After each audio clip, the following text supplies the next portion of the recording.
Thank you for coming out on this first day of school. I appreciate it, and I love the numbers that we have so far, and I'm sure there'll be a few others that will trickle in. This is the first of the monthly visits that we're going to have from Catherine. She's going to come by once a month to help us out with this.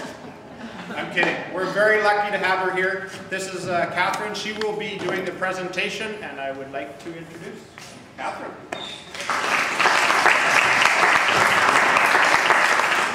Thanks very much, Darren. Darren and I met in May in Kuala Lumpur. He was attending the Microsoft Asia Pacific Innovative Teachers Conference as a judge.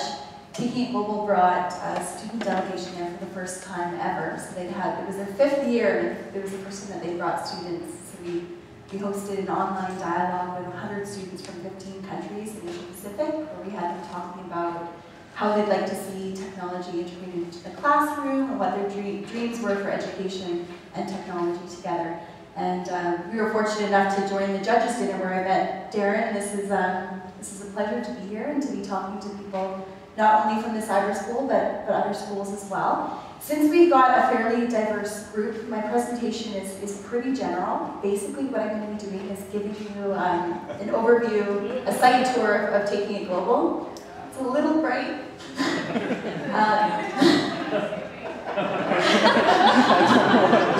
That's better. I don't know if it's on my face, but that's much better than in my eye. That's good.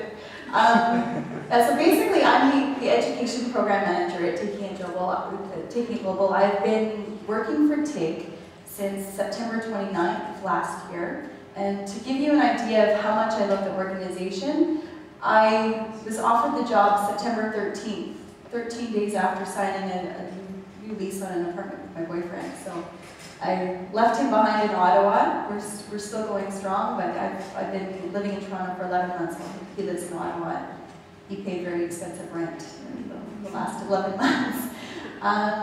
So without any further ado, I'll get started. We will have time for questions and answers at the end, but if at any time you have a question that's pertinent to this slide that I'm showing, please feel free just to put up your hand and we'll answer questions as we go along as well.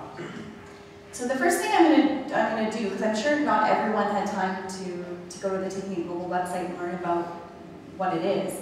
I'll just give you a bit of a background on how it got started, and then I'll go into what we offer, and then specifically what we offer to educators. So these are two remarkable people, two young Canadians, Jennifer Corriero and Michael Furtick. They started Taking It Global back in 2000. And they both had some really interesting experiences with the internet from a very young age. Michael in particular, he's a bit of a computer wizard, to put it lightly. He started using computers at the age of 2. When he was in the 2nd grade, he created a computer program to do his math homework. And when he was about 15, he started an online computer magazine with some friends. And it ended up being one of the most popular computer magazines of its time. It was called MyDesktop.com, and him and his friends sold it when he was about 17 for $1 million. A lot of that money went into starting Taking It Global. And Michael found when he had this magazine, he was getting invitations to present at conferences and a lot of attention. And then when people would find out he was a teenager, they would laugh at him. And this was, I think, part of the reason why he was interested in starting Taking It Global, because he found that young people have a lot of energy and a lot that they want to offer, but often aren't taken seriously or don't have real ways to engage in meaningful ways in society. Jennifer also has been a community leader for a long